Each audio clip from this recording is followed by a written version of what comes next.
अभंग ज्ञानेश्वरी अध्याय 8। अर्जुन उवाच। किम तद्ब्रह्म किमध्यात्मम् किम कर्म पुरुषोत्तम अधिभूतं च किम प्रोक्तम अधिदैवम किमुच्यते। मग म्हणे पार्थ, ऐकिले का देवा? कुशीला सांगावा अभिप्राय। सांगा मज येथे कवण ते ब्रह्म, कर्म ऐसे नाम, कोणासी ते अध्यात्म, ते काय कैसे अधिभूत, कोण असे अधिदैव, सर्व ही ते मज आकळेल नीट, ऐसे सांगा स्पष्ट करून या। अर्जुन कन्फ्यूज झालेला आहे, जसे आपण आहोत, की नक्की काय, कसं, कोण ब्रह्म, कर्म काय, अध्यात्म म्हणजे काय, अधिभूत, अधिदैव, अधि अधिभूत, अधिदैविक, आध्यात्मिक, तेच आहेत बहुतेक, अधिभूतिक, तेच आहेत बहुतेक हे जे एका दुसऱ्या दासबोधात रेफरन्स आलेला आहे। तर हे सर्व मला कळेल असं नीट सांगा। आपण टीचरला म्हणतो ना, किंवा आपण आपल्या आईलाही सांगतो, आई जरा नीट सांग, मला कळेल असं सांग, माझ्या भाषेत सांग, मला माहिती असलेल्या रेफरन्सनी सांग। तसंच ते म्हणतायत। अधियज्ञ कथम कोत्र देहेस्मिन् मधुसूदन, प्रयाण काले च कथम ज्ञेयोसी नियतात्मभी। अधियज्ञ काय, कोण तो ह्या देही, कळेना हे काही अनुमाने, ओळखिती कसे, ओळखिती कैसे, सांगा तुम्हा लागी, स्थिर चित्त योगी अंतकाळी। कसे ओळखतात तुम्हाला, कसं काय, कसं करायचं, काय प्रॅक्टिकल काय आहे, सगळं ज्ञान तर मिळतंय, करायचं कसं। ध्यान सांगितलं, समाधी सांगितली, अष्टांग योग सांगितला मागच्या अध्यायात, पण तरीही प्रश्न आहेच आहे। चिंतामणीची या मंदिरी साचार, झोपला जो नर भाग्यवंत, मग झोपेतही जे तो बरळेल, हे ती बोल तेही बोल फोल नवतील। फोल म्हणजे खोटे ठरणार नाहीत, म्हणजे जे काही निघेल तोंडातनं, झोपेत जरी बरळला तरी ते काहीतरी अर्थ असलेलं निघेल, बेकार काही निघणार नाही तोंडातनं। तैसे पार्थाचे ते ऐकताची शब्द, सहजे गोविंद काय बोले, म्हणे पार्था तुवा पुसिले जे काही, ऐक लवलाही बरवे ते।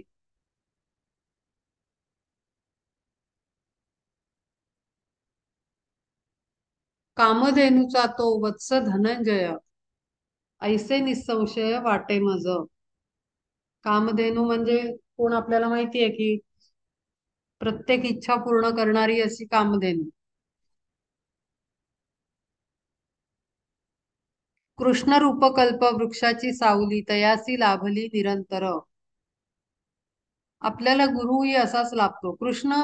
मी मागच्या वेळेला सांगितलं होतं देव आणि अवतार यातला फरक, तर आपण आता ऑब्झर्व केलं तर कृष्ण अवतार आहे, मी सांगितलं होतं कृष्ण अवतार आहे, राम अवतार आहे, बुद्ध अवतार आहेत, त्याच्यानंतर आपले काय नाव त्यांचं, आदि शंकराचार्य, हे सुद्धा अवतार आहेत। तर असे हे अवतार होतात, आणि देव देव कॅटेगरी वेगळी आहे। देव आणि दैवत जी आहेत, देवी आणि देव, हे सगळे वेगळे आहेत आणि अवतार वेगळे आहेत। आणि जर तुम्ही ऑब्झर्व केलं तर अवतार हे गुरु रूपानं येतात। कृष्ण हा आपल्यासाठी, आपण मंदिरामध्ये कृष्णाची मूर्ती असते, आपण समजतो तो देव आहे, पण कृष्ण हा बघितला तर ब्रह्मसूत्राचा, आणि जे हे ब्रह्मज्ञान जगजाहीरपणे दिलंय भगवद्गीता नावानी, त्या ब्रह्मज्ञान देण्याच्या प्रोसेसमध्ये कृष्ण हा गुरु आहे, आणि आपला अर्जुन जो आहे तो शिष्य आहे, गुरु शिष्य। तसेच राम हे अवतार आहेत, राम हे गुरु आहेत। म्हणजे गोंदवलेकर महाराजांचे घ्या किंवा अनेक संतांचे, राम हे गुरु आहेत, आणि रामांनी मार्गदर्शन केलेलं आहे। तसेच बुद्धावतार आहेत, बुद्ध गुरु आहेत। तसेच श्रीपाद श्रीवल्लभ, श्रीपाद श्रीवल्लभ नाही, काय म्हणलं तुम्ही? आदि शंकराचार्य. श्रीपाद ही गुरुच आहेत, आदि शंकराचार्य पण गुरु गुरु आहेत, सद्गुरु. तर हे अवतार जेव्हा येतात तेव्हा ते गुरु रूपाने येतात, आणि तो अधिकार आणि त्यांनी काढलेलं जे ज्ञान आहे, अक्षरशः ताक घुसळून लोणी काढतात तसं. तर सगळे आपले ग्रंथ जे घेतलेत, उपनिषद आणि सगळे ग्रंथ, हे गुरु शिष्य संवादातनं निर्माण झालेले आहेत. सगळी उपनिषद तशीच आहेत. उपनिषद म्हणजे वैदिक ज्ञान देणारे छोटे छोटे पार्ट बनवलेले आहेत वेदातले. ते सुद्धा गुरु शिष्य संवादात आहेत. अष्टावक्र गीता गुरु शिष्य संवादात आहे. जनकाला अष्टावक्रांनी उपदेश केला. तर असा हा गुरु लाभलेला धनंजय, कामधेनू सारखा आणि कल्पवृक्षासारखे श्रीकृष्ण, अशी ही जोडी आहे गुरु शिष्याची.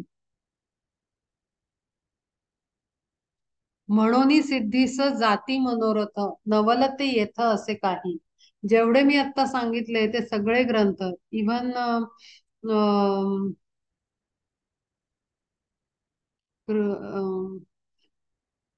रामाची सांगितली ते, नाव विसरले मी. रामाला अनुग्रह दिला आणि रामाला मार्गदर्शन केलं त्याचे गुरु, त्यांनी लिहिलेली नाव का नाही आठवत येत आज.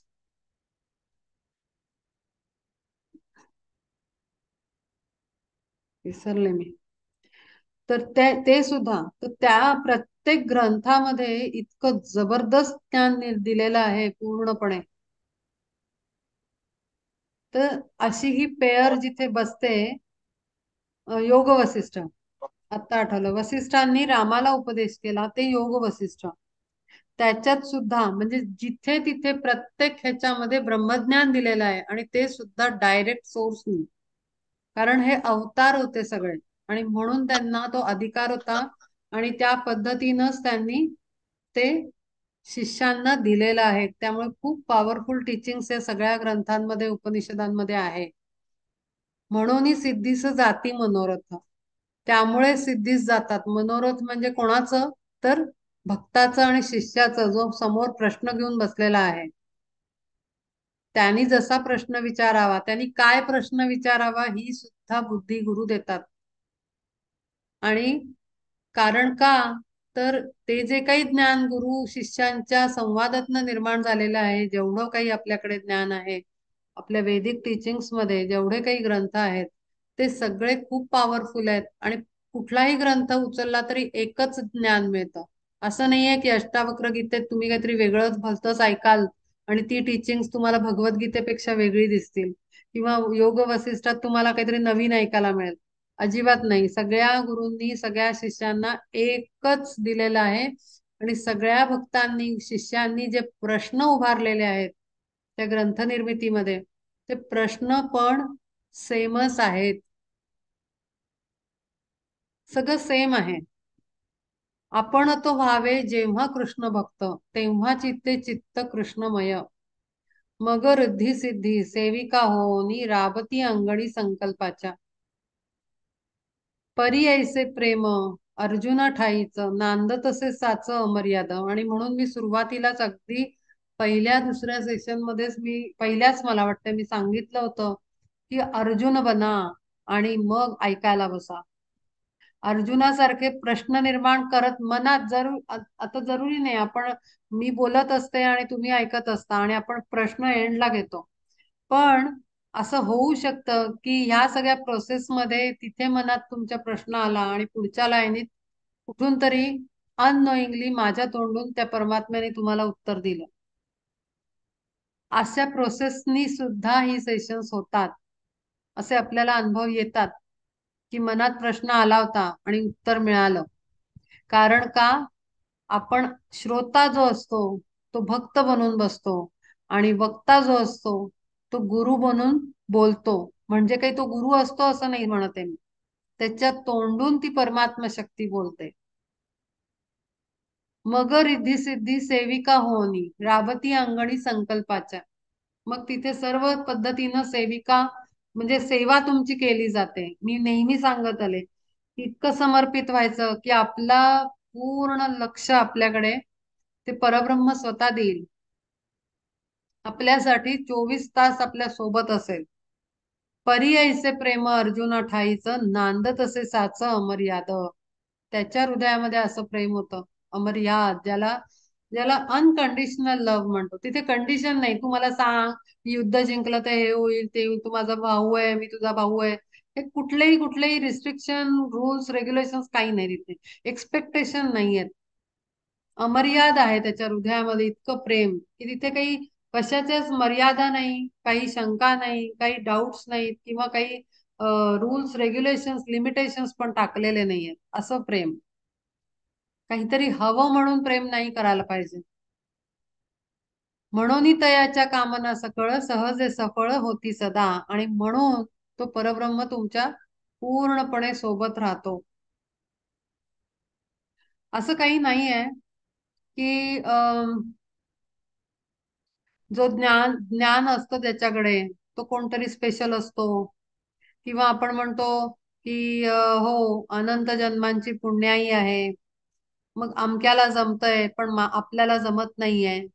असं काहीच नाही.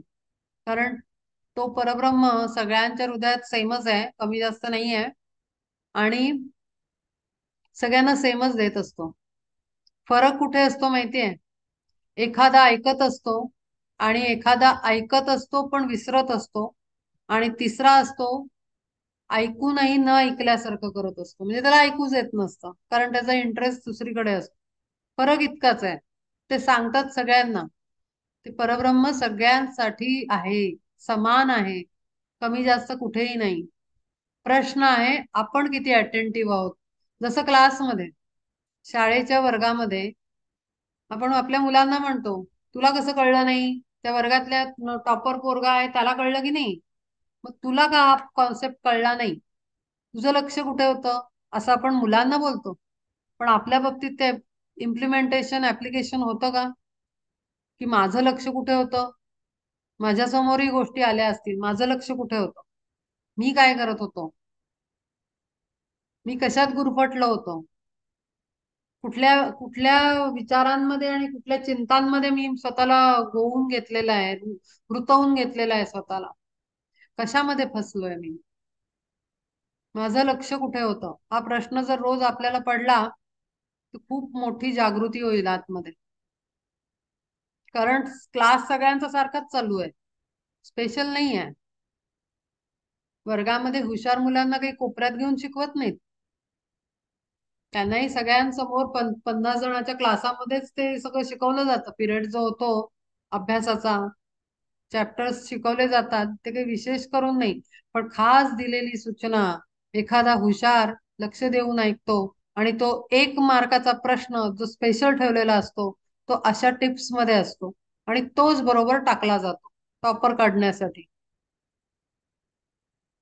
आणि ज्यांनी सरधोपट अभ्यास केलेला असतो ते लोक फसतात.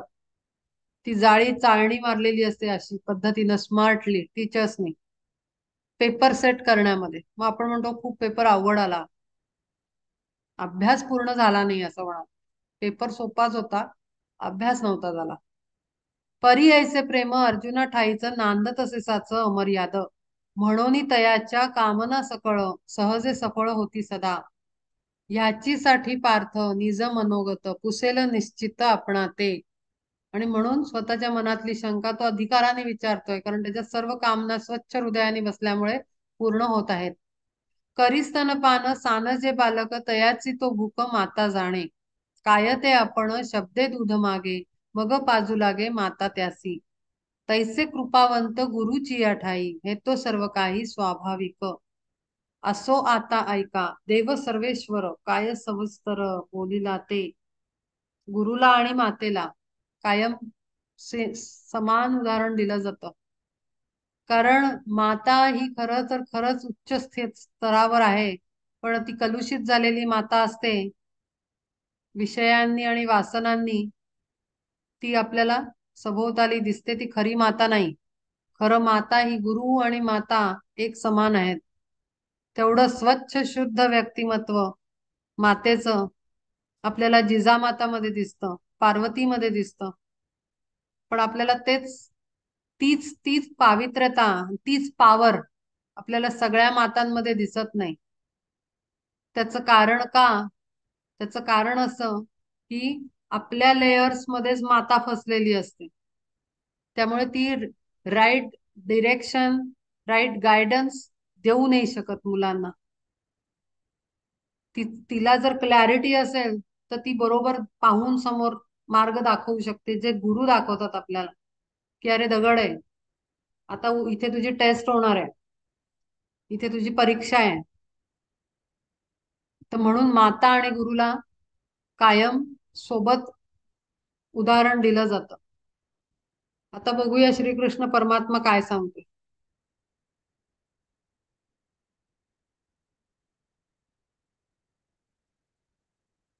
श्री भगवान उवाच अक्षरं ब्रह्म परमं स्वभावोऽध्यात्ममुच्यते भूतभावोद्भव करो विसर्ग कर्म संहिता मणे नाशिवंत आकारी कोंदले परिजेना गळे कोणे काळी एरवी तयाचे ऐसे सूक्ष्मपण स्वभावे गगन जणू वाटे परी नव्हे तैसे तयाहुनी सूक्ष्म जया देती नाम महाशून्य जेका शून्याची या पदरातून घेतले गाळून गाळून अतिसूक्ष्म. आता एक एक शब्दाला फार नीट समजून घ्यावं लागेल, अदरवाईज काहीच कळणार नाही आपल्याला. म्हणे नाशिवंत आकारी कोंदिले. नाशिवंत आकारात कोंदलं म्हणजे काय? तर भरलंय, असं दाटून भरलंय. पिलो मध्ये आपण पिलो कव्हर मध्ये उशी भरतो तसं आपल्याला भरलेलं आहे, आत्मा भरलेला आहे शरीरात. आणि त्याला आपण नाशिवंत म्हणतो, कारण तो आकारात कोंदला गेलेला आहे. परी जेना गळे कोणे काळी, त्यातनं काही ते गळत नाही असं. आत्मा त्याच्यामध्ये प्रकट असतो, पूर्णपणे भरलेला असतो, पण केवळ त्या शरीरामुळे तो नाशिवंत समजला जातो. एरवी तयाचे ऐसे सूक्ष्मपण स्वभावे गगन जणू वाटे. आणि पण या एवढ्या मोठ्या शरीरात आपल्या आकार घेतलेला असला तरी आत्मा म्हणून शोधायला गेलं तर अत्यंत सूक्ष्म एनर्जी आहे. एक छोटासा प्रकाशाचा डॉट म्हणू शकतो आपण, पण प्रचंड पॉवरफुल, जणू काही गगन म्हणजे अख्खं बाहेरचं आकाश जे आहे तेवढ्या शक्तीचा आणि तेवढा व्याप्त, पण तरीही सूक्ष्म. असे दोन्ही त्याचे स्वभाव आहेत आत्म्याचे.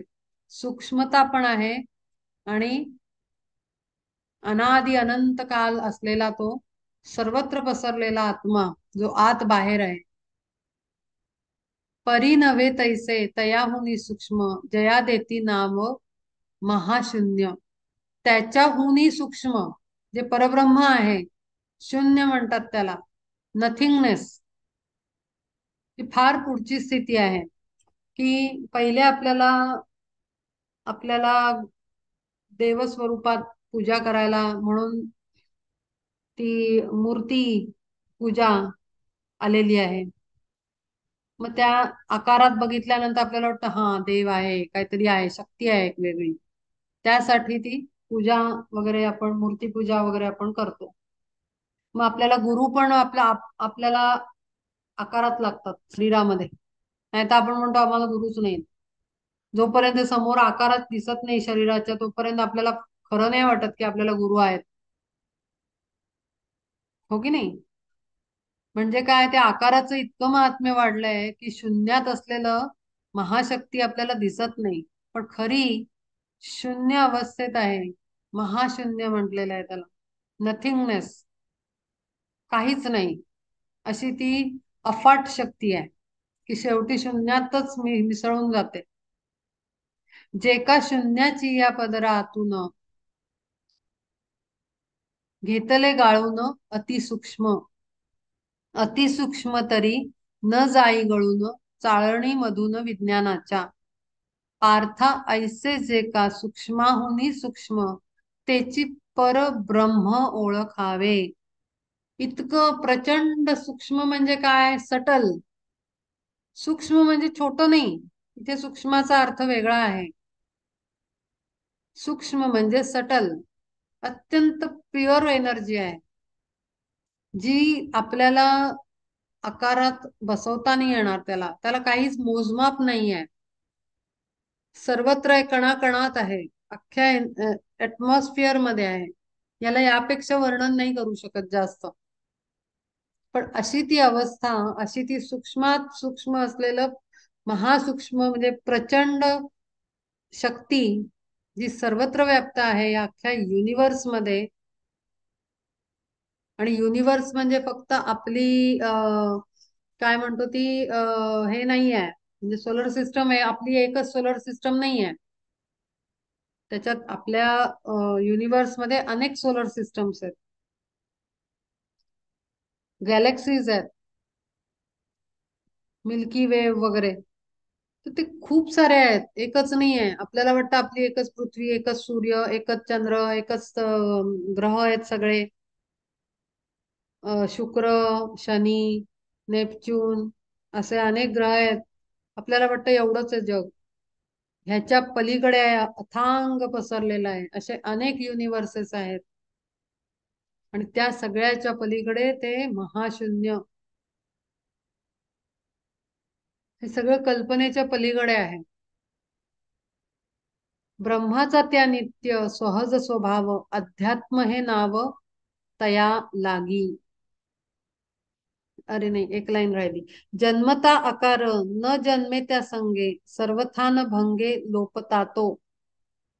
हे जे ब्रह्म जन्मल्यानंतर आकारात येतं. मूल जन्माला आल्यानंतर लक्षात येतं, शरीर दिसतं आपल्याला, तेव्हा कळतं अरे हा कुठला तरी आत्मा जन्माला आला. नाहीतर आपल्याला हवेतल्या आत्म्याला आपण भूत म्हणतो, हो की नाही? पण त्याने आकार घेतल्यानंतर आपण म्हणतो जन्म झाला.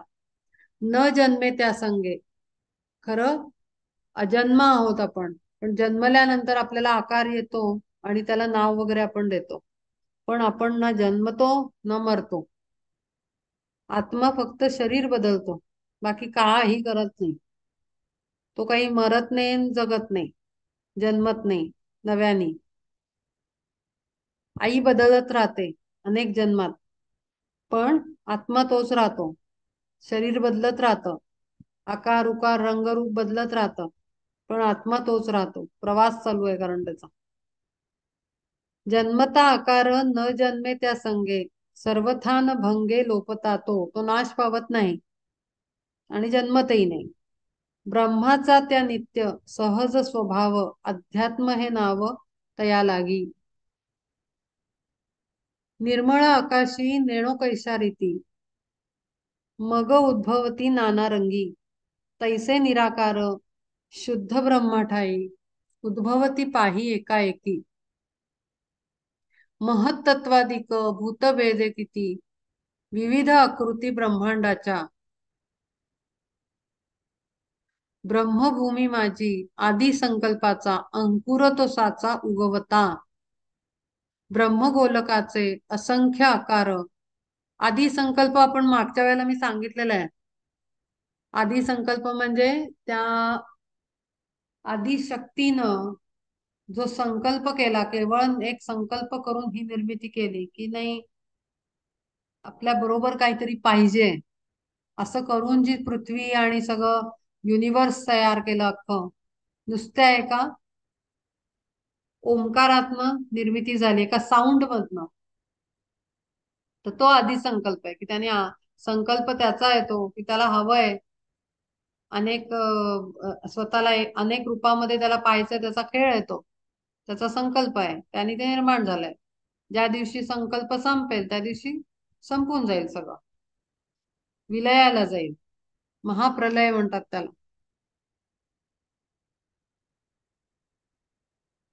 आणि असं जे इथे म्हटलंय की जे अजन्मा आहे आणि मृत्यू पावत नाही, असा जो येतो जन्मता आकार घेऊन येतो.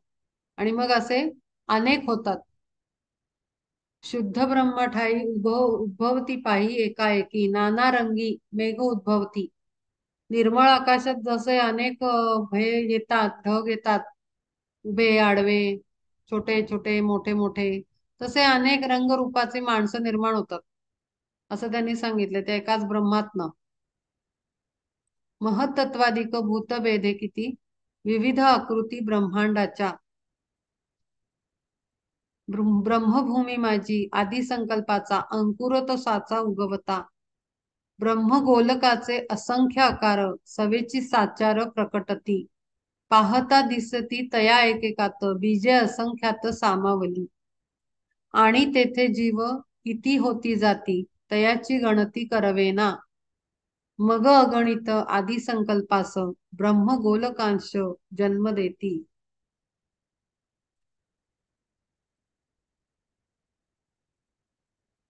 ब्रह्मगोलकांश म्हणजे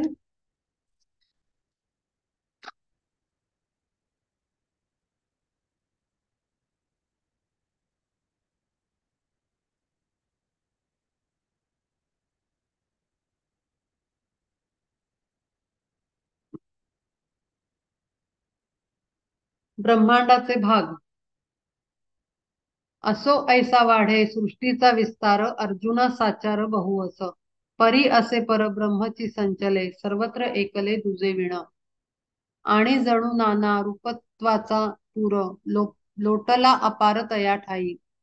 ब्रह्मांडाची निर्मिती कशी झाली ते सांगितलंय बेसिकली इथे, की त्यांनी नुसता संकल्प केला आणि स्वतःमधनं अनेक गोलक म्हणजे आकृती वेगवेगळ्या, म्हणजे आत्ताच मी सांगितलं 2 मिनिटापूर्वीच बोलले मी, की अनेक गॅलेक्सीज, अनेक युनिव्हर्सेस आणि अनेक सोलर सिस्टम्स बनवल्या त्यांनी, आणि मग त्याच्यामध्ये जीव निर्माण केले. हा सगळा त्याचा संकल्प आहे, आपलं काहीच नाही याच्यात कर्तृत्व.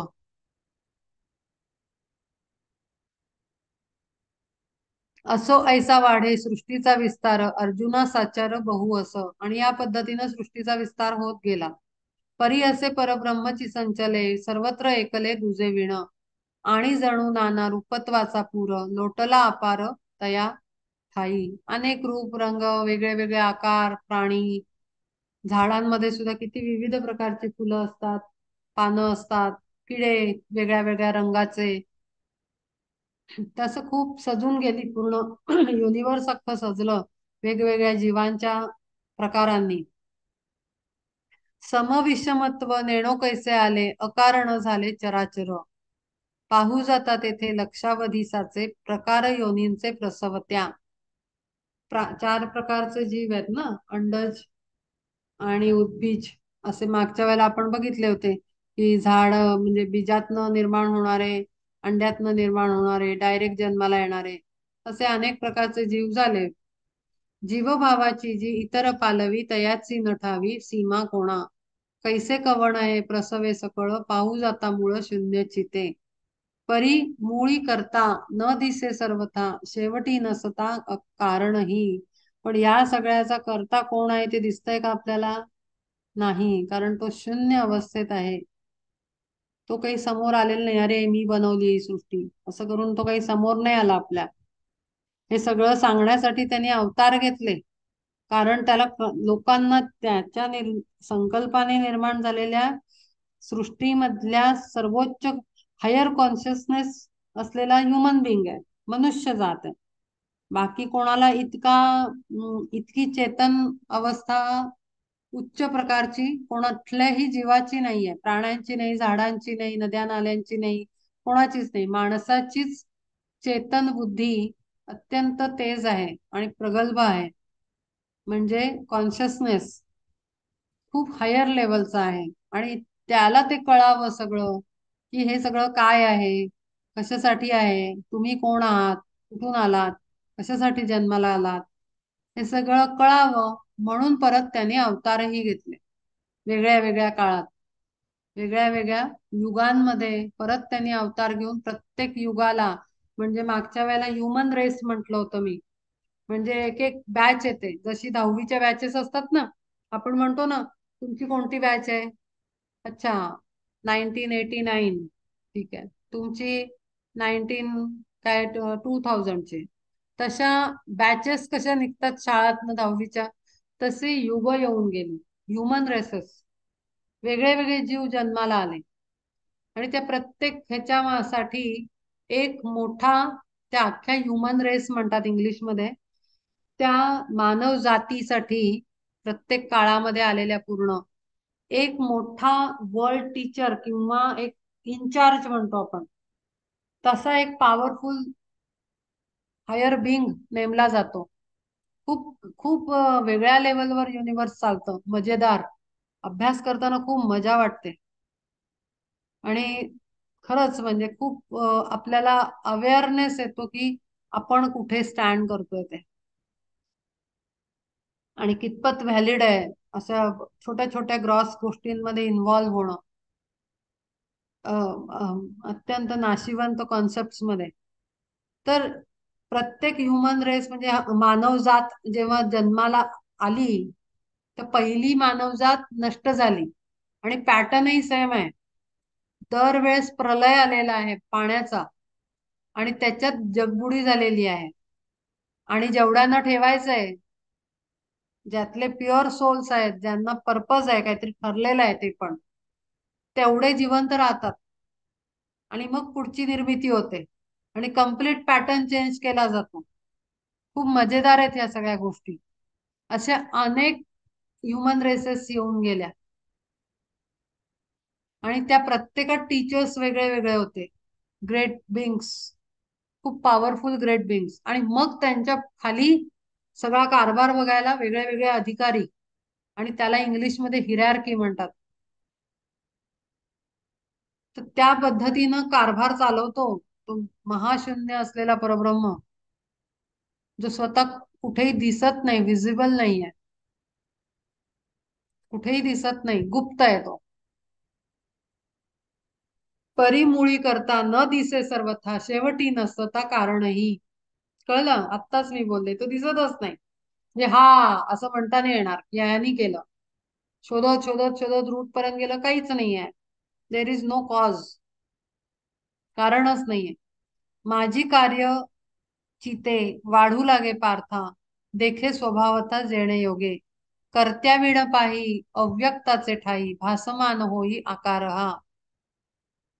ऐसा जो व्यापार तया पंडू सुता, बोलती तत्वता कर्म ऐसे. तोही एक प्रकारचं कर्म करतोय. हे सगळं प्रोसेसिंग करण्यामध्ये आपण जसं कर्म करतो, मूल जन्माला घालतो, त्याला मोठं करतो, त्याला शिकवतो, मग पुढचं पुढचं पुढचं आपणही कर्म करतो, तसंच तोही कर्म करतोय हे सगळं. पण अव्यक्त राहून, तो सांगायला नाही आला की मी आहे मी आहे. आपण जेव्हा अभ्यास करतो मोठ्या ग्रंथांचा, तेव्हा आपल्याला कळतं की कर्ता कोण आहे. पण आपण मात्र हे कंपॅरिझन झालं पाहिजे की अरे आपण छोटस काम केलं तर कमी केलंय. तो म्हणतच नाही, तो अव्यक्त आहे, तो दिसतच नाही, दाखवतच नाही, स्वतःला गायब आहे, इनविजिबल एनर्जी आहे. ऐसा जो व्यापार तया पंडुसुता, बोलती तत्वता कर्म ऐसे. त्याने प्रश्न विचारले ना, काय काय काय काय, तर कर्म काय आहे, पहिले ब्रह्म काय ते सांगितलं, मग कर्म काय ते सांगितलं. अधिभूतम क्षरोभाव पूरश्चाधी दैवतम, अधियज्ञोहमेवात्र देहे देहभृतांबर.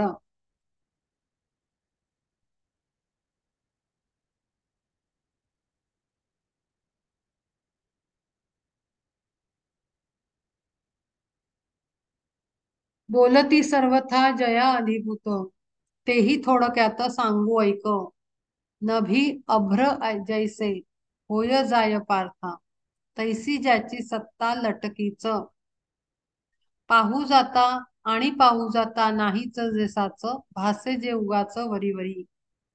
होनी एकत्र पंचमहाभूते, आणि ती जयाते व्यक्तत्वासी. त्याचं अस्तित्व निर्माण करतात, दृश्य दृश्य स्वरूप करवतात.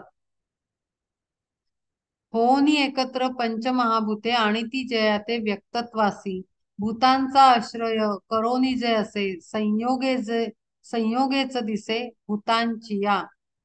भूत म्हणजे ते भूत नाहीये जे घाबरवणारं भूत, म्हणजे ते भूत नाहीये, हे आहे पंचमहाभूतातलं भूत. पंचमहाभूत आहेत आकाश, पृथ्वी, जल, वायू, अग्नी, पाच. त्यांना पंचमहाभूत म्हणलेलं आहे. भूतांचा आश्रय करोनी जे दिस असे संयोगेच दिसे भूतांची या आणि वियोगे वियोगे जे टिके ना क्षणैक नामरूपाधिक ऐसे जे का अधिभूत ऐसे तया लागी नाव जाण अधिदैव पुरुष तो. कळतंय का काय आहे?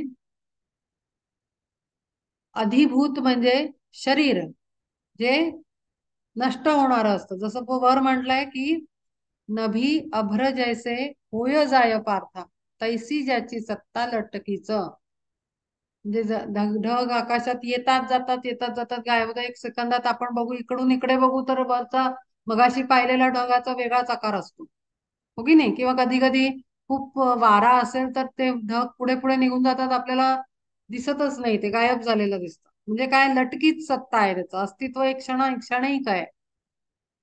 असं ज्याचं अस्तित्व क्षणिक आहे, पाहू जाता नाहीच जे साच भासे जे उगाच वरी वरी. होनी एकत्र पंचमहाभूत. हे शरीर कशाचं बनलेलं आहे? पंचमहाभूतांचं बनलेलं आहे. मागे 2-4 वेळा मी सांगितलं ही गोष्ट. आपले अस्थि, मज्जा आणि मांस, रक्त, पेशी ह्या सगळ्या पंचमहाभूतांनी बनलेल्या आहेत. त्याच्यानंतर हाडं, आपली चक्र जी आहेत शरीरातली ती सुद्धा पंचमहाभूतांवर आधारित आहेत. एक एक अधिकारी आहेत त्याचे, म्हणजे त्यांना त्यांची पॉवरफुल फॅकल्टी आहे त्या चक्रांची. मी मागे सांगितलंय, रूट चक्र म्हणजे पृथ्वी तत्व, मग जलतत्व, आपलं सेक्स चक्र, आणि हे त्याच्यानंतर अग्नी तत्व आहे, मणिपूर चक्र, सोलर प्लेक्सिस, त्याच्यानंतर आकाश. अशा पद्धतीनं आपल्या चक्रांमध्ये सुद्धा पंचमहाभूत आहेत. आणि आपलं शरीर जे हाडा मांसाचं शरीर आहे, जे तुम्हाला हाताला लागतं, जाडं पतलं, काळं पांढरं गोरं जे काय असेल ते ते सगळं पंचमहाभूतांनी आहे. आणि म्हणून म्हणतात ते मृत्यू झाल्यानंतर पंचमहाभूतात विलीन झाली. पृथ्वी तत्व हाडाच्या रूपानं आपल्याला मातीत मिळालेलं दिसतं, आणि बाकी सगळं अग्नीमध्ये अग्नी देतो आपण, अग्नीमध्ये अग्नी मिश्रण होतं, वायूमध्ये वायू निघून जातो, आकाशात आकाश सामावून जातं. अशा पद्धतीनं विलय होतो त्या पंचमहाभूतांच्या शरीराचा. असं ते लटक आहे, क्षणिक आहे, ते काही परमनंट नाही आहे, क्षणिक आहे. काही क्षण आपण जगण्यासाठी आलो इथे. तर हे आहे अधिभूत, आणि त्याच्या आतमध्ये बसलेला जो पुरुष आहे तो अधिदैव. आत्मा हा पुरुष आहे, पुरुष म्हणजे परब्रह्म. 15व्या अध्यायात सांगितलेलं आहे पुरुष कोण आहे ते. अधिभूत ऐसे तया लागी नाव जाण अधिदैव पुरुष तो. उत्तम पुरुष असं म्हटलेलं आहे परब्रह्माला. आत्मा हा उत्तम पुरुष आहे. गुण क्षोभिणीने निर्मिले जे भोग घेई उपभोग तयांचा जो. असे जो का स्वामी इंद्रिय रेषींचा तेवी चेतनेचा प्रकाशक. मावळता देह संकल्प पक्षिया जो का राहावया होय वृक्ष. परमात्म रूप मुळात एकला असोनी वेगळा झाला जो का. परमात्म रूप आहे, जे अधिदैव म्हणजे आतमधला आत्मा आहे, तो परमात्म स्वरूप आहे खरा तर. पण तरी तो सेपरेट झालाय. कशासाठी झालाय? तर जे भोग आपल्याला पूर्वकर्माने प्राप्त झालेले आहेत, जे लेसन्स लर्न करायचे आहेत, मागच्या वेळेला चुका झाल्या, चला पुढच्या क्लासमध्ये शिका, ह्या पद्धतीनं जे आपण मागचं पुढे घेत आलेलो आहोत, बॅकलॉग. आपण याचा अर्थ बघू सांगते मी. तो बॅकलॉग पूर्ण करत असतो, मागचं पुढे घेतो, नवीन लेसन घेतो, पुन्हा चुका होतात, पुन्हा शिकायला येतो. तर ही सायकल आहे. तर ह्या पद्धतीनं जे करायला आपण येतो, गुण शो गुण गुणक्षोभिणी म्हणजे मूळ प्रकृती, त्रिगुणात्मक साम्यावस्थेत खळबळ निर्माण करणारी माया. गुणक्षोभिनी मायेच्या मुळे निर्मिले जे भोग घेई उपभोग तयाचा तो. आपण मायेच्या प्रभावात एन्जॉय करायला, उपभोग घ्यायला येतो. आणि मग त्याच्यात आपण कर्म करतो आणि पुन्हा यावं लागतं, संकल्प करा म्हणून आपल्याला यावं लागतं. असे जो का स्वामी इंद्रिय देशींचा तेवी चेतनेचा प्रकाशक. चेतनेचा म्हणजे जीवनशक्तीचा, जाणीवेचा तो प्रकाश आहे आत्मा हा. इंद्रियांना चालवणारा, इंद्रिय देशींचा, इंद्रियांमध्ये चेतना आहे ना, हात आपला असा उठत नाही, त्याच्यामध्ये एक चेतन शक्ती आहे, कॉन्शियसनेस आहे एक प्रकारचा, तो आत्म्याचा प्रकाश आहे असं त्यांनी सांगितलंय. जो का स्वामी इंद्रिय देशींचा तेवी चेतनेचा प्रकाशक, मावळता देह संकल्प पक्षिया जो का राहावया होय वृक्ष. परमात्म रूप मुळात एकला, असोनी वेगळा झाला जो का. अहंकार निद्रा लागोनिया जया, पडे धनंजया भव स्वप्न. स्वप्नीचे व्यापार मानोनी ते साच, होय जो वायाच दुःखी सुखी दुःखी. आपण हे खरं तर एक आत्म्यानी देह धारण केल्याचं एक स्वप्न आहे, पण आपण त्याच्यातच काही दुसऱ्या जीवांना आपण मुलं मानतो, मग त्या मुलांसाठी आपण दुःख करतो. मग मुलांना खूप यश यश मिळालं म्हणून आपण आनंदाने उड्या पण मारतो. उड्या मारतो म्हणजे आनंदाने सेलिब्रेट करतो. पण हे सगळं खोटं स्वप्न आहे. आपण स्वप्नातले व्यवहार जे करतो, अरे मला स्वप्न पडलं होतं मी मस्त इकडे ट्रिपला गेले होते, पण ते खरं आहे का? ती एन्जॉयच नाही केलं. ऍक्च्युली त्या ऍस्ट्रल फील्ड मध्ये एन्जॉय करत असतो आपण. हे माहिती आहे ना, स्वप्न म्हणजे एक ऍस्ट्रल जर्नी आहे. आपल्याला जेव्हा स्वप्न पडतं तेव्हा आत्मा ऍस्ट्रल वर्ल्ड मध्ये एन्जॉय करत असतो, आणि त्याला त्यांनी जे एक्सपिरियन्स केलेलं असतं ते आपल्याला वाटतं, आपण स्वप्न म्हणतो त्याला, ड्रीम. आणि बऱ्याचदा ते दिवसभराच्या विचारांवर आधारित पण असतं. म्हणजे आपण जर काही ऐकलं, बघितलं, कोणाशी बोललो, काही अनुभवलं, तर त्याच्या निगडीत पण असतं. त्याला आपण स्वप्न म्हणतो. ती कहाणी बनवतं, आणि ऍस्ट्रल फील्ड जे आहे त्याच्यामध्ये रोज रात्री जेव्हा आत्मा बाहेर पडतो शरीर थकून झोपल्यानंतर, तेव्हा तो ते सगळं अनुभव करत असतो, आणि आपल्याला वाटतं अरे आपण ट्रिप केली, आपण हे केलं, आपण ते केलं, पण ते खरं असतं का? नाही. तसंच हे जीवन आहे. या जीवनात सगळे आपण अनुभव घेतो, त्याला काही अर्थ नाहीये. ते भवस्वप्न आहे. अहंकार निद्रा लागून या जया, पडे धन. अहंकार निद्रा कोणती आहे? अहंकार निद्रेचा अर्थ आहे की मी हे शरीर आहे आणि मी आता हे सगळं अनुभवत आहे, ही अहंकारात घेतलेली निद्रा. मस्त आपण म्हणतो ना, झोपेत आहेस तू, तुला माहितीच नाही तुझ्या बरोबर काय चाललं, असं म्हणून एखाद्याला ओरडताना म्हणतो ना, झोपेत न जागा हो, असं म्हणतो आपण त्याला.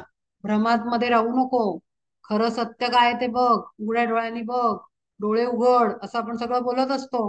पण ऍक्च्युली आपल्याला असं बोलायची खरीच आवश्यकता आहे. अरे डोळे उघड, हे खरंच नाहीये. हे जे अनुभव घेतो, हे सगळं दुःख आपण सहन करतो, आपल्याला वाटतं अरे आपलं काळीज एकदम जळालं, प्रचंड दुःख माझ्या जीवनात आहे, किंवा अत्यंत सुखी आहे मी.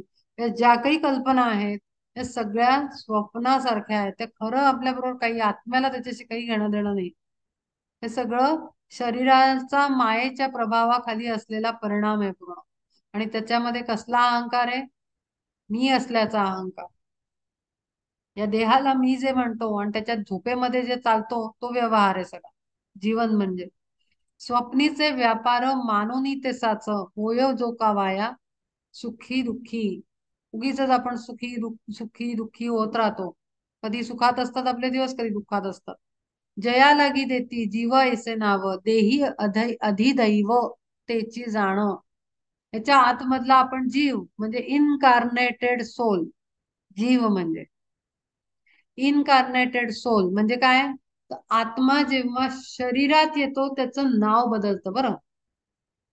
आत्मा जेव्हा हायर सोल, मी सांगितलंय वर एक मुख्य सोल एनर्जी आहे आपली पॉवरफुल, त्यातला एक तुकडा येतो खाली. तो शरीर धारण करायच्या आधी तो सोलचा फॉर्म, प्युअर फॉर्म असतो. तो जेव्हा शरीराच्या कोतडीमध्ये शिरतो तेव्हा तो बनतो जीव. इंग्लिश मध्ये त्याला म्हणतात इनकार्नेटेड सोल. इनकार्नेट होतो तो सोल, आणि त्याला म्हणतात, त्या जीवाला ऐसे नाव देही अधिदैव, त्याचं नाव आहे अधिदैव. आणि अधिभूत म्हणजे काय? कळलंय मला वाटतंय. अधिभूत आणि मागचं काय होतं? अधिभूत, अधिदैव पुरुष म्हटलंय त्यांनी. मगाशीच सांगितलं मी, आत्मा हा उत्तम पुरुष आहे. पण तो जेव्हा इनकार्नेट होतो त्याला अधिदैव म्हणतात. जीव, इनकार्नेटेड सोल. आणि अधिभूत म्हणजे ते शरीर होतं पंचमहाभूतांचं. हवं तर लिहून घ्या या कॉन्सेप्ट. कारण या अधिदैव, अधिभूत ह्या हे शब्द ग्रंथांमधनं खूप येतात. देही देह भाव पाववितो लय, तोमी येथे होय अधियज्ञ. तिसरा शब्द आला. अधिभूत, अधिदैव, अधियज्ञ. अधिभूत म्हणजे पंचमहाभूतांचं शरीर. अधिदैव म्हणजे इनकार्नेटेड सोल, जो खरा तर उत्तम पुरुष आहे, परब्रह्म आहे, पण तो जीव स्वरूपात आहे. आणि मग देही देह भाव पाववितो लय, तोमी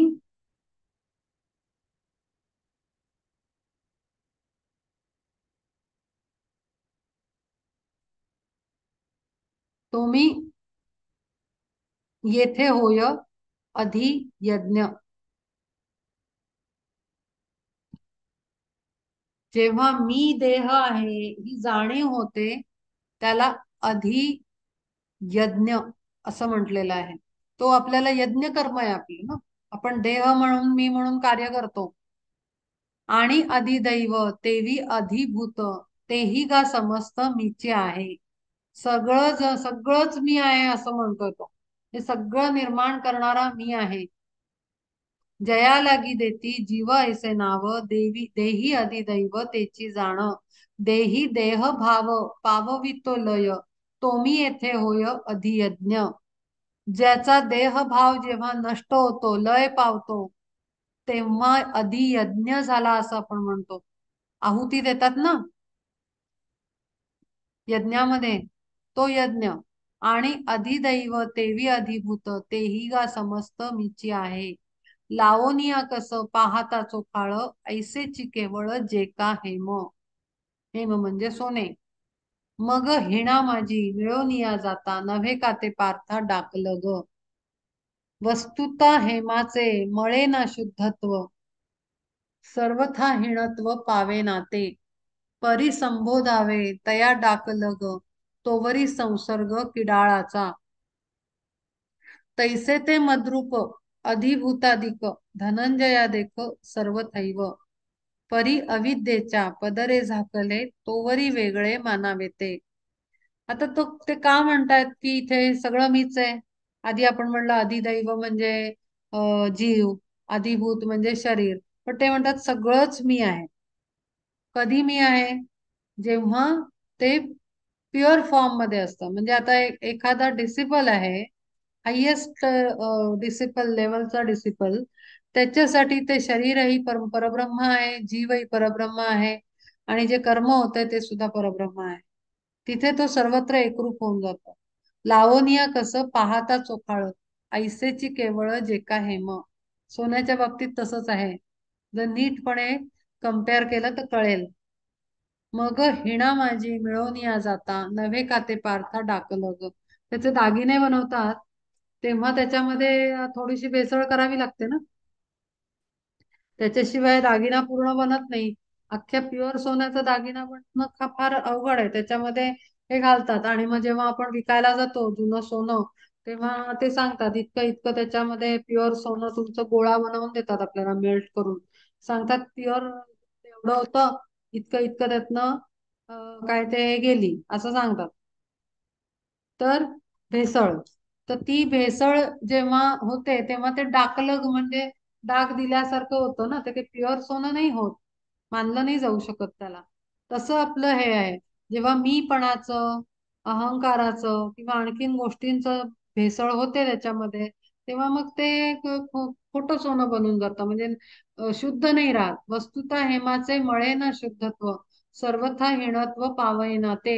पण खरं सोनं जर वितळवून वेगळं केलं तर त्याचं शुद्धत्वामध्ये डाऊट नाही घेऊ शकत आपण. ते प्युअरच असतं, त्याच्यामध्ये डाऊट येऊ नाही शकत. पण होतं काय की त्याच्यामध्ये मिसळ होते तेव्हा मग त्याला प्युअर म्हणू पण नाही शकत. असं आहे. परिसंबोधावे तया डाकलग जोवरी संसर्ग किडाळाचा. जोपर्यंत संसर्ग आहे तोपर्यंत ते तशा अवस्थेत राहणार. ज्या क्षणाला तुम्ही एकरूपता सांगता, समर्पित होता, त्या क्षणाला स्वच्छ होऊन जाता, एकरूप होऊन जाता. हिणकस लोखंड किडाळ म्हणजे त्याच्यामध्ये भेसळ केली की ते डाकलग होतं. मोह माया आणि याचा सगळ्याचा हे झाला की आपण पण डाकलग होऊन जातो, दाग लागतो आपल्याला. पण ज्या वेळेला आपण शुद्धी करून पूर्णपणे सोन्यासारखे तावून सुलाखून निघतो सगळ्या ह्याच्यातनं, त्या क्षणाला आपण प्रत्यक्ष परब्रह्म होतो. कारण आपल्यामध्ये खोट नाही.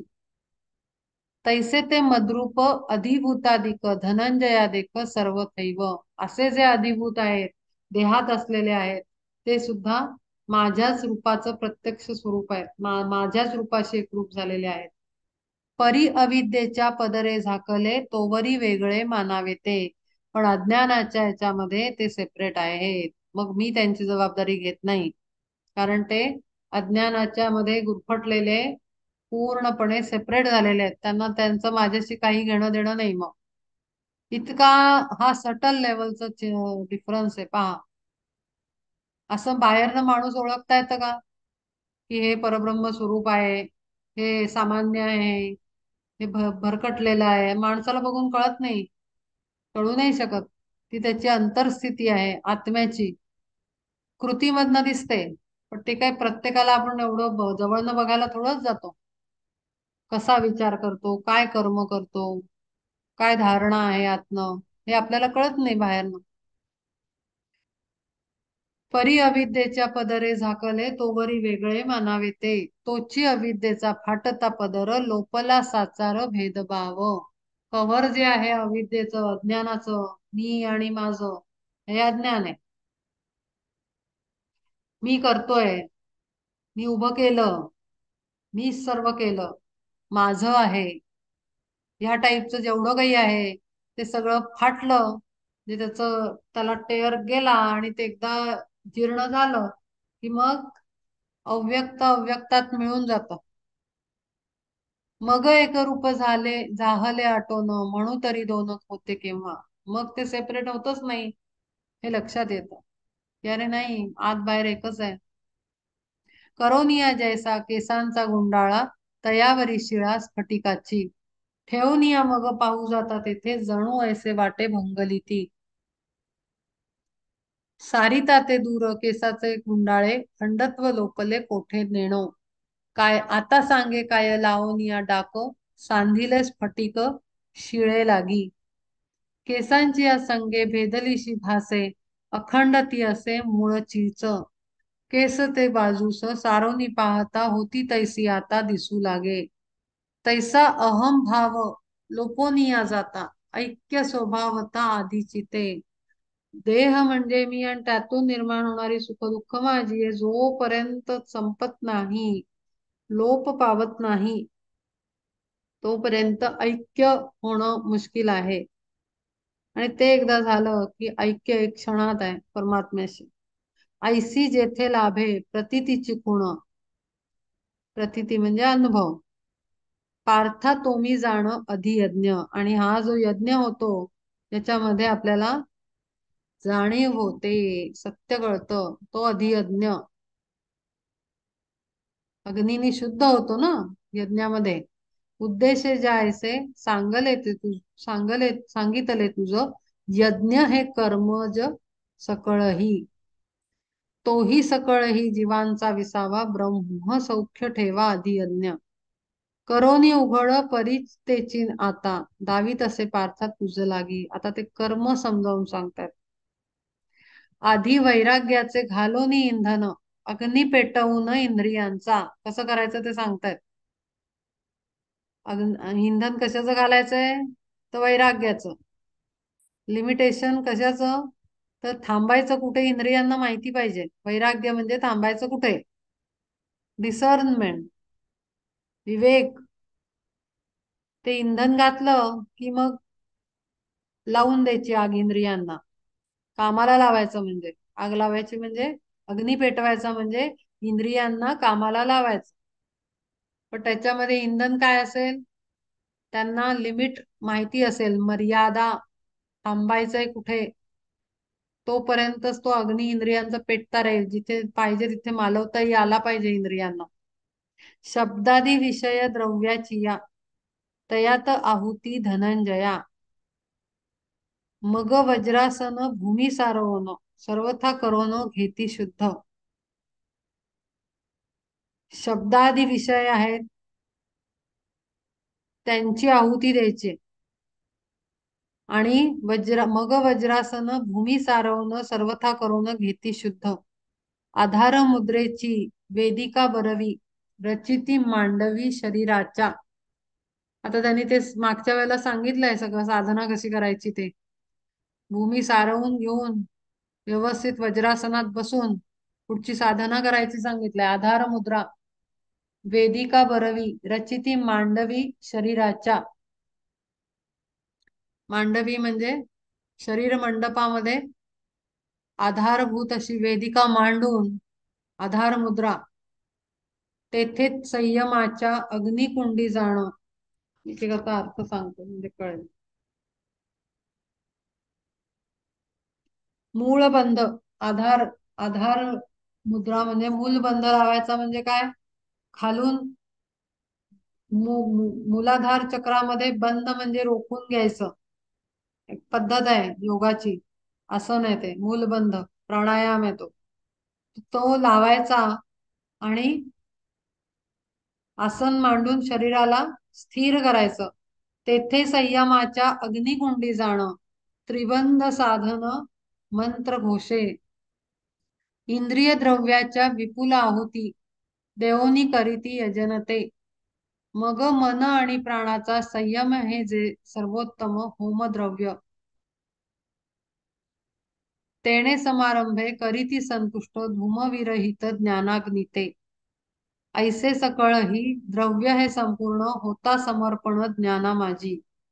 या पद्धतीनं त्रिबंध लावून जे साधन दिलेलं आहे, मंत्र किंवा जे काही आपल्याला साधना दिलेली आहे, त्या पद्धतीनं बसल्यानंतर इंद्रिय द्रव्याच्या विपुल आहुती.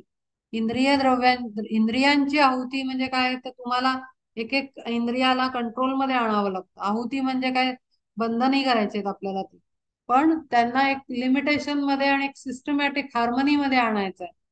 आणि ती एक प्रकारची आहुती आहे. देवोनी करीती यजनजे. आणि मग मन आणि प्राणाचा संयम हे जे सर्वोत्तम होमद्रव्य. प्राणायाम केल्याने मन सुद्धा कंट्रोलमध्ये येतं आणि मन स्थिर होतं, आणि तेच द्रव्य आहे होमाचं. तेणे समारंभे करीती संतुष्ट धूमविरहित ज्ञानाग्नीचे. ऐसे सकळही द्रव्य हे संपूर्ण होता समर्पण ज्ञाना माझी. मग ज्ञान तेही हारपता ज्ञेयी ज्ञेय चिते राही स्वरूपेगा. तया ज्ञेयासीच नाव अधियज्ञ बोलिला सर्वज्ञ ऐसे जव. ज्ञेय आणि ज्ञान म्हणजे, ज्ञान म्हणजे काय, जी आपल्याला वस्तू ओळखायची आहे ती वस्तू, वस्तू ओळखण्याची कृती, ज्ञान मिळवण्याची कृती, आणि प्रत्यक्ष ज्ञान आणि प्रत्यक्ष ज्ञान मिळवणारा, असे ते तीन आहेत. तर ह्या पद्धतीनं जेव्हा साधना होते त्याला अधियज्ञ म्हटलेलं आहे. आता लक्षात आलं असेल अधिभूत, अधिदैव आणि अधियज्ञ काय आहे. तव तो अर्जुन अतिबुद्धिमान तयाने ती गुण आकळिली. जाणोनी हे देव बोलेगा पांडवा श्रवणी बरवा दक्ष होसी. ऐसा कृष्णदेव होताची संतुष्ट आनंदला पार्थ पाहोनी ते. तान्ह्या बाळाचे भरताची पोट तेणे हिची संतुष्ट स्वये होणे. किंवा शिष्याची या कृतकृत्यपणे कृतार्थ मानणे आपणासी. हे तो सर्वथैव जाणे सद्गुरूच किंवा जाणे साच जन्मदात्री. सतत सद्गुरू आणि माता यांचं समान पद्धतीनं उल्लेख केलेला आहे, लक्षात घेतलं पाहिजे हे. देवाची म्हणून अष्टही सात्विक भावांचा समुदाय असाचा पार्थाआधी देवाची या अंगी सामावेना परी तये सावरेली निज बुद्धी मग परिमळ पिकल्या सुखाचा शीता अमृताचा कल्लोळकी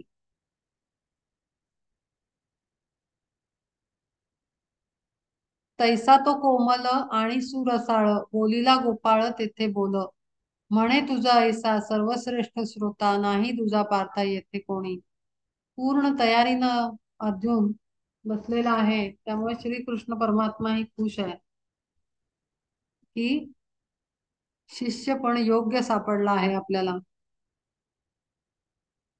ऐके ऐसी माया जळोन या जाती जाळीते तत्वता तेही जळे अंतकालेच मामेव स्मरण मुक्त्वा कलेवरम य प्रयाती समद्भावम याती नास्त्यत्र संशया अर्जुना आताची सांगितले तुते बोलती जयाते अधियज्ञ तया मातेचे का जाणती आधीच आणिक तैसेच अंतकाळी मठा लागी जैसे आकाश ते पाहे व्यापोनिया राहे अंतर्बाह्य मठ म्हणजे घट जो असतो मातीचा घडा जो असतो त्याच्या आत आणि बाहेर आकाश म्हणजे स्पेस पूर्णपणे आत बाहेर आहे ना आपल्या शरीरात पण तसंच आहे तसंच हे सर्वव्याप्त आहे असं सांगितलं आहे ठेले आत्मरूप होऊन ते पाहे देह मिथ्या ऐसे मानोनिया तया प्रतीतीच्या माझ घरीसाची जागा निश्चयाची प्राप्त झाली बाह्य विषयांचा म्हणून विसर पडेला साचार तया लागी ज्यांची अशी स्थिती असते ज्यांनी अधियज्ञ पूर्ण पद्धतीनं केलेला आहे म्हणजे जी साधना सांगितलेली आहे ती त्यांना मठा लागी जैसे आकाश ते पाही व्यापोनिया राही अंतर्बाह्य त्यांच्या अंतरात आणि बाह्य भागात पूर्ण सर्वत्र परब्रह्म व्यापून आहे हे त्यांना जाणलेलं आहे त्यांनी ठेले ठेले आत्मरूप होऊन इथे पाहे देह मिथ्या ऐसे मानून ते मग देहाला मिथ्या म्हणजे नाशिवंत मानतात आणि आत्म्याला अखंड स्वरूप असलेला असा मानून ते आत्मरूप होऊन राहतात त्यांना ते मग देहाला इतकं मानून त्याच्या मागे मागे जात नाही देह बुद्धी तिथे राहत नाही मी म्हणजे देह आणि त्याच्यामुळे होणारा निर्माण होणारा प्रपंच ही कल्पनाच तिथे नसते यापरी बाह्य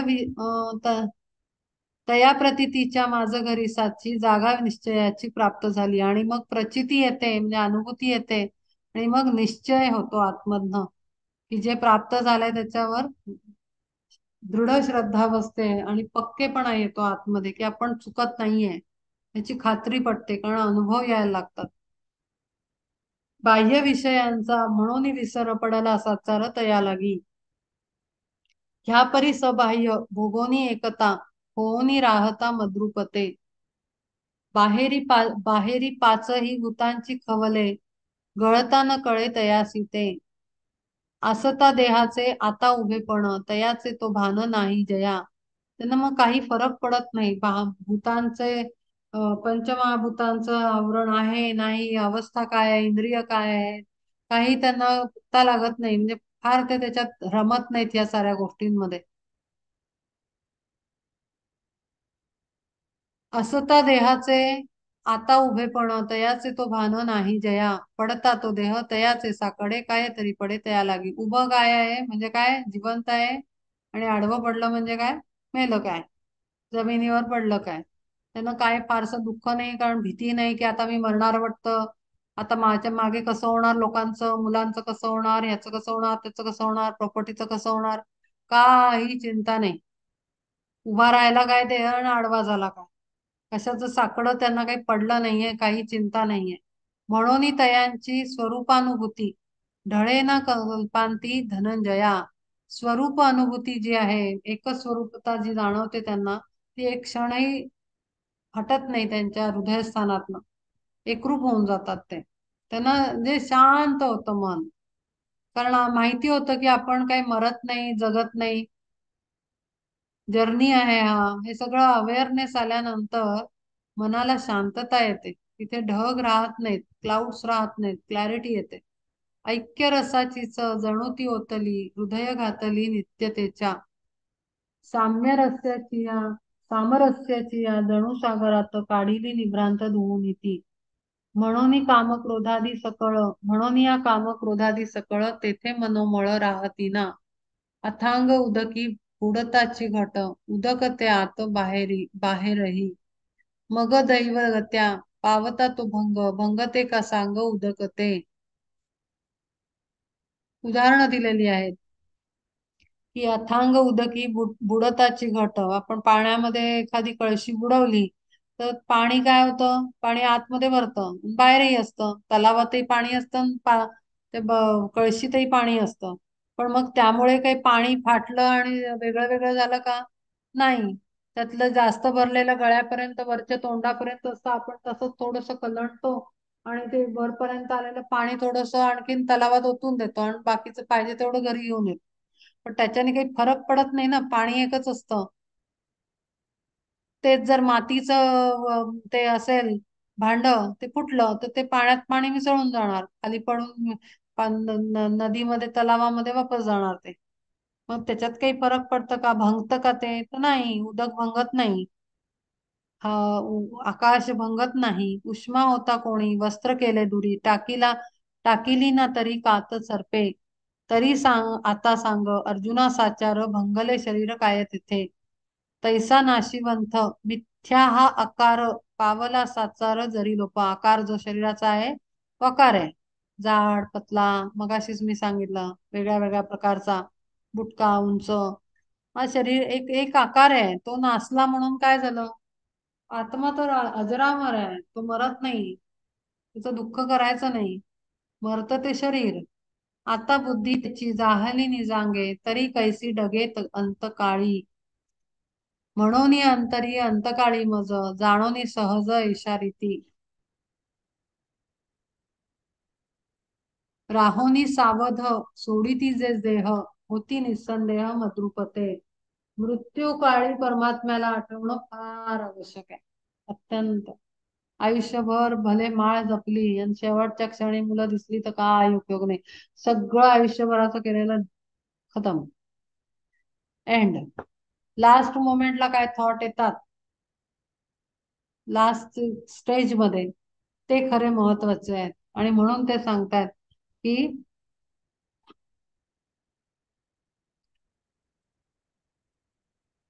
म्हणून अंतरी अंतकाळी मज, जाणोनी सहज इशारिती. राहोनी सावध, सावध म्हणलंय त्यांनी, सावध राहायला पाहिजे. सोडिती जे देह, होती निस्संदेह. सावध राहून देह सोडायच्या वेळेला जे मद्रूप माझाच विचार करत असतात किंवा माझ्या एकरूपतेचे एकरूप झालेले असतात, ते निस्संदेह माझ्या रूपाशी एकरूप होतात देह सोडल्यानंतर, ते आत्मे. नाही तरी ज्याचे जैसे जो जो करी, स्मरण अंतरी अंतकाळी. नाहीतर तुम्ही जे स्मरण कराल त्या त्या त्या सल्ला ते तुम्हाला पावतं, म्हणजे मिळतं. तया तैसी तीच लाभे गतीसाच, संदेह नाहीच येथे काही. त्यात काही डाऊट नाही. ज्या अवस्थेत ज्या इच्छांमध्ये मरण प्राप्त होईल त्याच इच्छांमध्ये आत्मा अडकतो. आणि मग तो जे काय आहे ते माहितीच आहे तुम्हाला, मी अनेकदा सांगितलंय. तया तैसीच लाभे गतिसाच, संदेह नाहीच येथे काही. म्हणून आत्ताच मोह सोडा, कन्या पुत्रांचा, वस्तूंचा, गोष्टींचा आवश्यक आहे. जैसा दिनवाणा, कारण तेव्हा काही कोणी आठवण करून द्यायला येणार नाही ना. अहो अहो, कारण आपल्याला डॉक्टर सुद्धा सांगत नाहीत ते की आता यांचा मृत्यू आला. फार रेअर केसेस मध्ये असं होतं. पण आपल्याला कळतं बाहेर उभे असलेल्यांना, त्या त्या शरीराला कोणी येऊन सांगत नाही पेशंटला आता तू मरणार आहे म्हणून. असं नाही ना, प्रॅक्टिकली विचार करायचा फार महत्वाचं आहे. आपल्याला मरण काळाला येऊन कोणी सांगणार नाही अरे तू मरायला लागलाय, देवाला आठव, देवाला आठव, असं कोण नाही सांगणार. त्यासाठी काय आवश्यक आहे, ती वृत्ती बनणं आवश्यक आहे. मन वैराग्यास प्राप्त होणं आवश्यक आहे.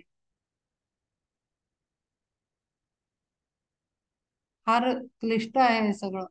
त्यामुळे शहाणपणाने बदल आणणं, रोज स्वतःवर काम करणं फार जास्त आवश्यक आहे. रोज काम केलं पाहिजे स्वतः. अजिबात थांबायचंच नाही. कारण काही सांगू नाही शकत, अंत कसा होणार काहीच माहिती नाही. जैसा दिनवाणा कोणी एक पार्था, धावता पळता वायू वेगे, होनी बेभान दुर्दैवी अवचित, पडावा कुपात महाघोर. तेच सांगितलंय पुढे. काही सांगू नाही शकत, अचानक दुर्दैवे. ऐशा स्थिती माझी, टाळाया पतन, नाहीच साधन तयापाशी. घसरता पाय, नावरोनी वेग, पडण्याची भाग तडे पडे तया. घटना घडणार आहे, ते थांबवू नाही शकत. मृत्यू येणार आहे, क्षणात येतो पटकन.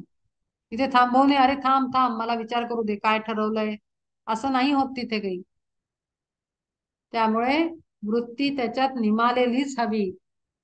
सगळ्यातनं मन अरेंजमेंट मी करतो आणि मरतो, त्याला काही अर्थ नाही. अरेंजमेंट करून मग मी ठरवतो मी देवाचं, त्याला पण काही अर्थ नाही. कारण कर्म कर्म सगळं बोलतं. आधी अरेंजमेंट करण्यात मन आहे ना. प्रत्येक जणाची स्टोरी वर लिहून आपण प्रत्येक जण आलेलो, काही कोणी कोणाची अरेंजमेंट करायची गरज नसते. मी खूप स्ट्रेट फॉरवर्डली बोलतेय. पता नाही प्रचंड हे असतं, मुलांची सोय, नातवांची सोय, काय मला समजतच नाही खरंच. आवश्यकता नाही या सगळ्याची. प्रत्येकाची सोय प्रत्येक जण आपापला करून येतो. आपण जे कर्म केलं असतं त्याप्रमाणे आपल्याला प्रत्येकाला जीवन येतं. एका घरातले दोन चार मुलं, प्रत्येकाचं जीवन वेगळं असतं, अनुभव वेगळे असतात आणि सगळंच वेगळं असतं पूर्ण. सगळा ढाचाच लाईफचा वेगळा असतो. मग काय कोणासाठी काय करायचं. पण एवढं खोलवर कोणी विचारच नाही करत. असं वाटतं अरेंजमेंट करून जावं. अरे पण आपलं नाही हे सगळं. हे सगळं ते परब्रह्माचं आहे, त्याचा नुसता संकल्प आहे. तैसे अंतकाळी जीवा पुढे राहे, जी जी वस्तू पाहे धनुर्धरा, तद्रूप सर्वथा तया व्हावे लागे, चुके नाते ओघे आले जे जे. ज्याचा निधिध्यास घ्यावा जागृतीत, झोपता स्वप्नात तेची दिसे. जर तुम्ही ध्यास घेतला सतत परब्रह्माचा, तरच ते तेव्हा सुद्धा मृत्यू वेळेला तिथेच अवस्थेत असाल, आपोआप आहे, ऑटोमॅटिक आहे. पण जेव्हा ज्या अवस्थेत आपण मनाची स्थिती ठेवू सतत, वस्तूंचा याचा त्याचा, जेवणाचा, खाण्याचा, झोपेचा, जागेचा, स्वच्छतेचा, कशाचा विचार करतो. जरुरी नाही की आपण दुसऱ्याला दुःख देतो किंवा काय लालची बनूनच आपण जगत असू. साधं म्हणजे खूप स्वच्छता हवी, खूप हे हवं, खूप ते हवं, जेवणच व्यवस्थित पाहिजे, छान चमचमीत पाहिजे, अगदी बेसिक बेसिक गोष्टी. अडकायचं नाहीये. ऍज इट इज, जसा आहे तसा दिवस काढायचा आहे. खूप कठीण आहे. खूप सेशन्स मध्ये सांगतात प्रेझेंट मध्ये जगा, प्रेझेंट मध्ये जगा. It is very difficult present मध्ये जगणं. सगळ्यात अवघड गोष्ट आहे ती. ज्याचा निधिध्यास घ्यावा जागृतीत, झोपता स्वप्नात त्याची दिसे. जे आता आतमध्ये असतं तेच सतत सतत सतत माणसाला 24 तास तेच आणि अंतकाळी पण तेच. असा आपला आता कितवा श्लोक झाला, 5वा श्लोक संपला. पण इथे थांबू, कोणाला काही डाऊट असेल तर विचार, डिस्कस करू. 2 मिनिटं.